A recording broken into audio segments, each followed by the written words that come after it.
Très bien, dans cette vidéo, nous allons commencer un tutoriel, plus précisément un développement d'application.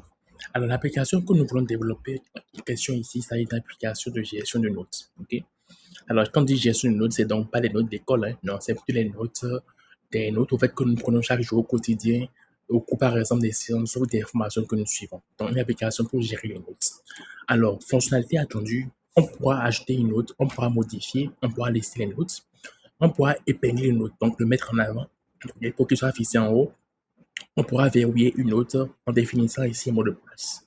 Donc la note sera alors protégée par un mot de passe et on pourra ensuite supprimer une note. Alors, qu'est-ce qu'on aura utilisé pour faire cette application? On aura utilisé Vue.js, c'est un éditeur, qui permet de pouvoir donc créer des champs rich test. Quand on parle de champs rich test, il s'agit au fait des champs de saisie donc enrichis. Donc, où on peut donc mettre en gras, on peut mettre donc des URL dedans, on peut donc créer des paragraphes directement dans le champ de select, dans le champ de saisie plutôt. Ensuite, nous avons les local storage. Alors, c'est à ce niveau-ci, nous allons stocker les différentes notes que nous allons donc écrire, ou plutôt les différentes notes que nous allons donc créer au niveau de l'application. Alors, quand on analyse UML, nous avons donc détecté une seule classe, la classe notes.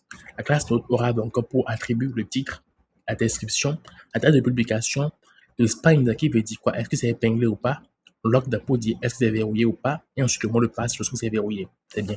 Alors, nous allons commencer par créer notre projet donc Vue. Alors, pour ce faire, qu'est-ce que nous allons faire?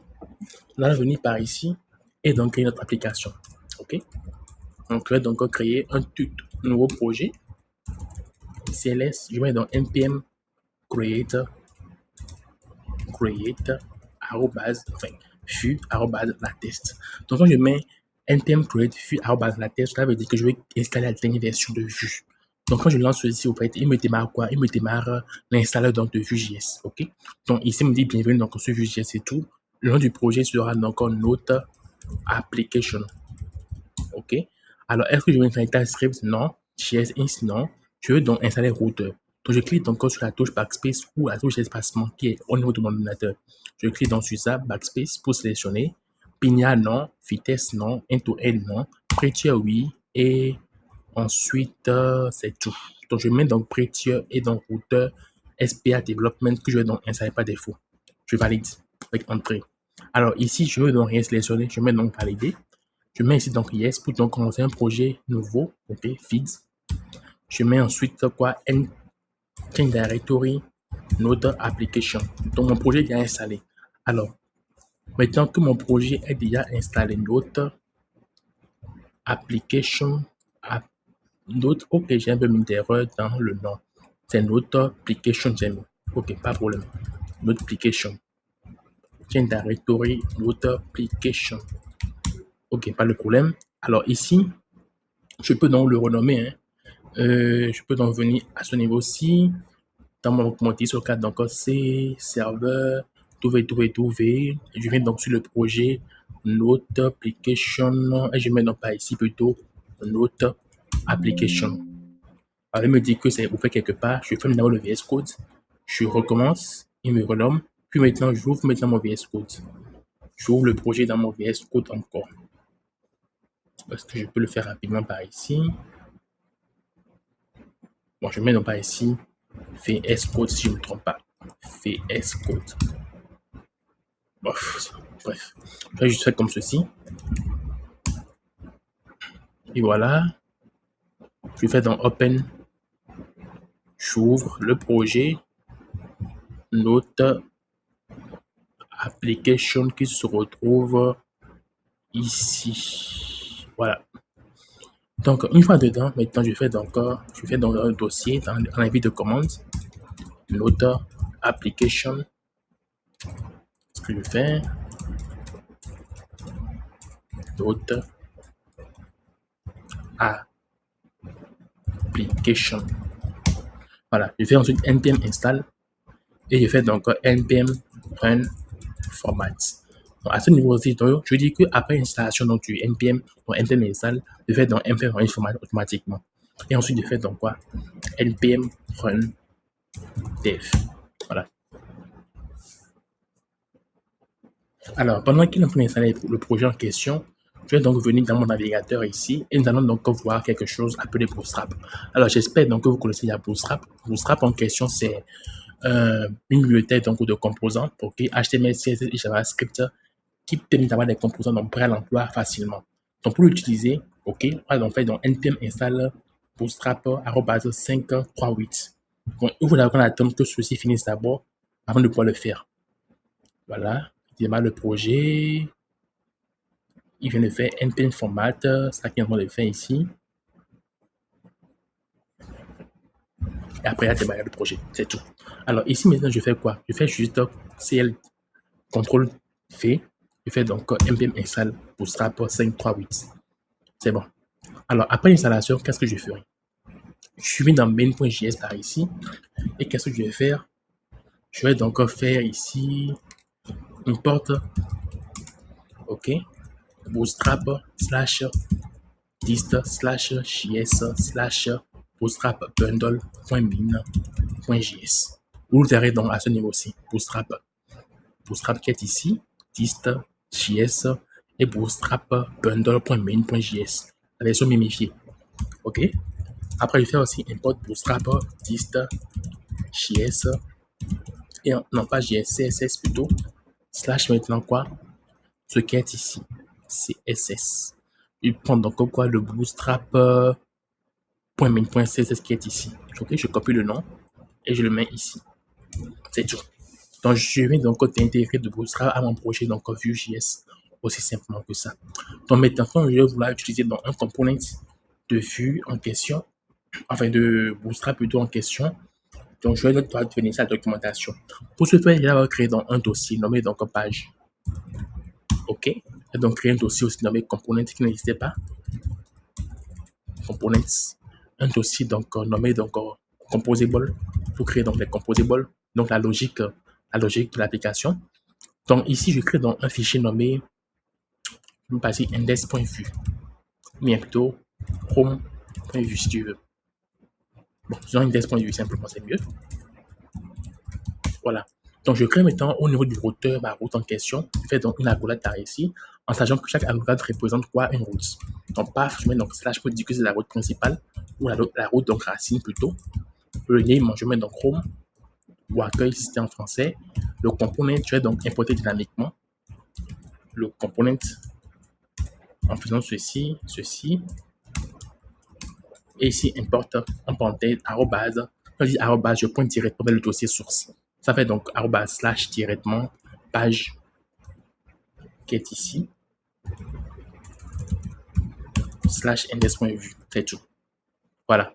Donc mon projet est déjà démarré à ce niveau-ci, ici, sur le port local host 5173. C'est bon. Donc je peux donc cliquer dessus pour ouvrir donc le projet à ce niveau-ci. Maintenant, je vais dans Bootstrap en question. Je viens donc sur exemple, si tu veux exemple. Je vais donc prendre alors un exemple de section. Je vais prendre donc un exemple de section. Je vais voir. Je vais passer dans cadre. Il y a pas dans des cadres là ici que nous avons. Je vais prendre un header ici. C'est bon? Je clique dans ce header. Je vais prendre donc le header qui me correspond donc le plus, qui est donc le header qui se retrouve à ce niveau-ci. Très bien. Donc, pour le faire, qu'est-ce que je vais faire? Je vais donc devoir voir comment est-ce qu'ils ont fait de code derrière. Ils n'ont pas mis directement l'exemple de code par ici directement, mais je peux donc inspecter normalement. Et en inspectant, donc, je vais donc prendre ici le container. Je vais prendre donc ce qui est ici. OK? Je vais prendre donc une partie d'ici. Je prends donc div container qui contient l'élément que je vais prendre. Je fais donc ici une copie. Je fais donc copy elements. Et je mets donc ça sur ma page template qui est ici. Enfin, sur index.vue qui est ici. Je mets donc template d'abord. Et ensuite, je mets donc l'élément à l'intérieur. C'est bon? Voilà. Donc, par ici, c'est bon. Alors, ici, qu'est-ce qu'on me dit? Donc, je prends donc ceci d'abord. Je laisse tout ceci d'abord. Je vais ensuite donc prendre quoi? Un autre composant. Un autre composant qui sera celui-ci. Album ou bien, je sais pas. Je prends peut-être un autre truc. Bon, pour le moment, nous allons continuer. Je fais donc Bootstrap en question. Je peux donc l'ouvrir dans ailleurs. Je laisse ça ouvrir comme ceci. Et maintenant, je mets dans l'application donc Vue.js par ici. Qu'est-ce que j'ai comme erreur? J'ai donc ici template or script require une file index.vue. Require une file index.vue. Donc, j'ai mis le template par ici. OK. Alors, venons au niveau de app.vue. Ici, est-ce qu'on a le routeur vue? Parce que sans le routeur vue, au fait, on ne pourra pas donc importer les pages, OK, directement donc, dans la page app.vue qui est le component principal. Parce que le component principal est dans app.vue. Donc, pour pouvoir afficher les pages de notre site web en question, il faut donc qu'on puisse les importer directement dans le component principal. Donc, ici, je ne vois donc absolument rien comme routeur view. Donc, je vais prendre par ici donc comme routeur view. Voilà. Donc, tout ce maintenant sera importé directement ici, à l'intérieur du template qui est là. Et ouais, quand je rafraîchis la page, j'ai donc pas mon composant maintenant qui est prêt. OK? Voilà. Donc, maintenant, dans index en question, j'ai donc mis quoi? Container, voilà un peu. Des flèches, tout ceci. OK? Alors, si je mets par exemple ici dans Dark, voilà. On voit que ça ne change absolument rien. Mais je peux donc prendre un component Dark ou plutôt une navbar qui est en noir comme ceci. Il suffit juste donc de changer donc quelques propriétés, le tout sera joué. Alors, le pas le plus important actuellement. Alors, nous jouons dans notre page, notre première donc, page en question, qui est la page donc index.vue qui est à ce niveau-ci. OK? Nous avons par ici mis un header. Le header en question donc doit avoir quoi? Il doit avoir donc une page d'accueil. Ou bien l'autre, qui est la liste des notes en question. Je pense que c'est la seule page dont nous avons réellement besoin. Donc, je vous demande même si c'est important de mettre un header par ici, pas vraiment important. Je passe donc par conséquent le header à ce niveau-ci. Je garde donc mon container à ce niveau-ci qui est encore pour donc créer quoi? Un container, OK, au niveau de ma page en question. Alors maintenant, je veux donc que nous puissions commencer à réellement donc travailler d'abord à partir de la page de création des formulaires ou plutôt dans des notes, OK. Donc pour ce faire, on va donc créer alors une page nommée ici, une page ici qu'on va donc nommer edit ou plutôt add note.vue. Je vais donc le nommer dans add note.vue. OK. Sur ma page en question, OK, je vais donc avoir quoi? Un formulaire donc d'ajout de notes. OK. La page index ici, je vais mettre aussi en majuscule pour donc respecter le Pascal Keys. OK. Je vais donc mettre une page en Pascal Keys par ici. La structure donc que j'ai envie de choisir. Donc ici dans index également, je mets donc grand I. OK. Voilà, il me dit que quoi, c'est bon. Voilà. Donc, je mets donc index ici dans add quanti, ici dans add notes avec aussi donc un Pascal qui est simplement. Alors, dans mon add note maintenant, qu'est-ce que je vais faire? J'ai d'abord donc créer la route qui mène à add notes, qui est ici donc path, / add et notes, simplement. OK? Figure name, c'est add notes. En présent, bien sûr que le name est toujours unique. Le component ici, c'est quoi? C'est, on peut donc importer par ici, import / pages/addnotes. C'est bon? Voilà. Donc, addnote, maintenant, je crée donc une div. Classe égale container. Je crée maintenant un formulaire à l'intérieur. OK? Le formulaire, donc, je mets donc juste une classe forme peut-être. À l'intérieur donc, de ça, je mets donc @submit.prevent est égal à quoi? Est égal à donc créer une fonction nommée submit form à l'intérieur. OK? Très bien. Alors ici, j'ai donc fait quoi? J'ai donc créé une ligne avec classe row.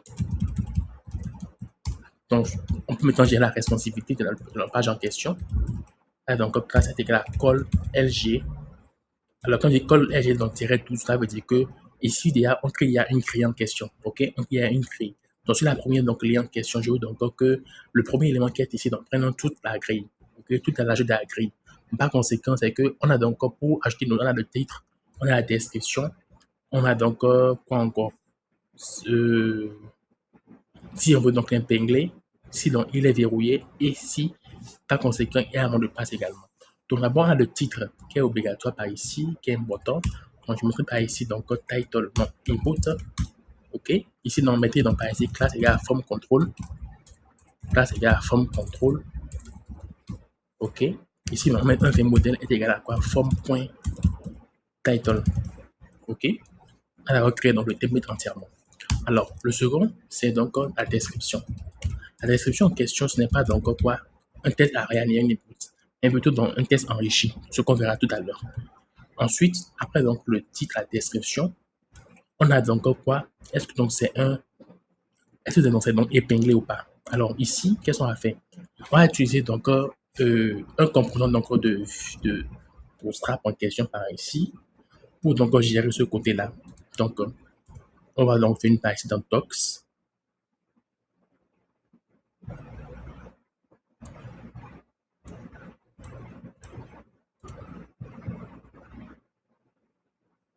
OK, dans Docs par ici, on fait donc recherche.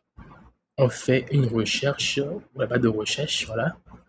Ici donc switch. Je mets donc switch et ici donc c'est le bouton de switch qui est ici. Donc je vais donc prendre mon bouton en question qui est ici, simplement, que je vais utiliser. Voilà. Donc je prends donc par ici mon switch bouton que je mets donc à ce niveau-ci. Alors on me dit donc form check tout ceci, voilà. Le nom c'est donc quoi? Et l'autre épinglé, l'autre à épingler, mais donc une question, l'autre à épingler. OK, donc c'est donc oui ou bien donc non. Mais épingler la note simplement. Mais ici épingler la note. Alors après donc épingler la note, est-ce que donc on veut que le champ donc soit comment bloqué, ou plutôt la note soit donc verrouillée ou pas? Donc je mets pas ici donc quoi? Je mets pas ici donc verrouiller la note. Il y a aussi donc un switch par ici. OK, voilà. Donc on verra donc les sites différents. Ici c'est donc et spined et c'est donc locked. Locked. Voilà, c'est un peu ça. En dessous de ça, on a donc le bouton ici, div. On peut donc le mettre juste dans une div simplement. Le bouton classe égale à btn primary. OK, et c'est donc enregistré, bien ajouter la note. Voilà, donc on vient de créer notre formulaire en question. Maintenant, on va donc créer le script, les éléments du script. Le script, là, ici, qu'est-ce qu'on aura? On aura par ici, pour commencer, on va importer donc ref à partir donc de fût. OK. On va donc mettre donc faire constante forme est égal à ref qui prend ici donc un objet qui contient donc les attributs qui sont title, qui est vide, qui est un string, description, qui est un string également, description. Après, donc, ici, on n'a pas encore mis donc des inputs, enfin des faits modèles sur eux. Donc là, c'est donc le fait modèle spind, OK, qui est à false par défaut, et donc logged, qui a true par défaut, OK, ouais, qui a false aussi par défaut. Voilà. Donc ici, c'est donc fait modèle est égal à form.spind, et ici, fait modèle form.logged, OK. Et ici, qu'est-ce qu'on fait? Type Eraser mix. Voilà, c'est tout. Donc, voilà un peu ce que nous avons à notre niveau si simplement. Alors, maintenant que cela est fait, on me crée la fonction submit_form. OK, submit_form. Voilà, qui va donc être utilisé donc pour gérer la soumission du formulaire. C'est bon? Très bien. Alors, maintenant que cela est fait, on supprime l'action qui est ici. OK. Alors, je vais mettre sur ma page et qu'est-ce que j'ai? J'ai rafraîchi ma page en question. Voilà, je vais donc maintenant sur Notes. Voilà, j'ai maintenant donc comme champs. Les champs donc que sont le nom, si je ne me trompe pas, le titre, la description, épinglé, et ici donc verrouillé dans notre question. Alors, on va donc mieux un peu organiser le formulaire qui est ici. OK. Et pour mieux donc l'organiser, on met donc des espacements et tout. Alors, on mettra par ici donc mis qui veut dire donc la marge à gauche et à droite, tu mets donc ça à 10 pour voir. Mais je mets dans la largeur. Voilà, la largeur, donc je mets ça à 75. Pour dire que donc il prend 75% de la largeur donc, de la page, donc à 50. Voilà. Donc, c'est bon maintenant. J'ai un peu réduit la largeur et tout. Je vais maintenant donc un margin top de vers 10 par ici. Je change rien, donc 5. Margin top donc de 5, voilà. Ici, je mets donc un placeholder. Donc, un texte à l'intérieur qui l'appelle donc par ici donc le titre. Ici aussi, je mets donc un placeholder appelé dans la description. Ici, donc, je mets, c'est bon par ici. Donc, le titre, la description. Alors, après, donc, ça, qu'est-ce que je vais faire? Je mets donc des margines entre les éléments. Margin bottom 5 ici, mais 4 ici.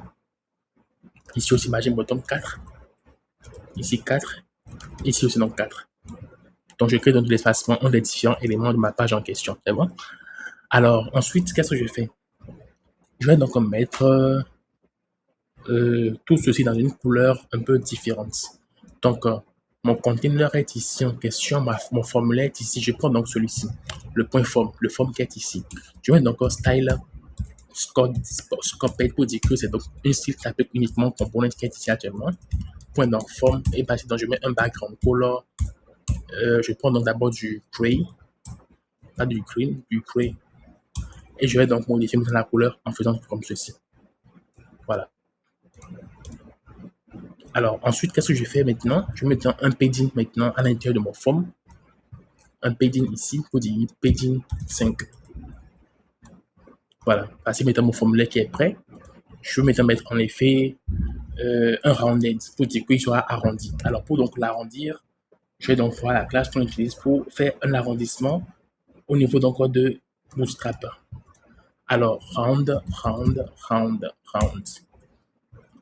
border, round is corner, round, c'est ici. Alors, pour donc arrondir, qu'est-ce qu'on fait? On met donc des... Qu'est-ce que c'est par ici? Rounded top, rounded simplement, ok. Voici donc les rounded que nous avons. Ici, donc les différentes tailles. Rounded 0, rounded 1, rounded tout ceci. Ici, je mets donc un rounded, tiret quoi? Tiret donc 5. Donc, il y a trop. Puis, donc, tiret donc 2 par ici. Voilà. Donc, j'arrondis un peu mon élément. Très bien, comme je l'ai fait le vert. Très bien. Voici un peu donc comment est-ce qu'on peut faire pour pouvoir avoir donc des éléments quand même qui sont un peu donc propres au niveau de nos champs. Alors maintenant que je vais créer ma première donc, partie d'éléments en question, ou plutôt mon formulaire donc d'ajout dans de notes, je vais maintenant passer maintenant à qu'on appelle-t-on Sun Editor. Alors allez donc sur suneditor.com par ici, suneditor.com.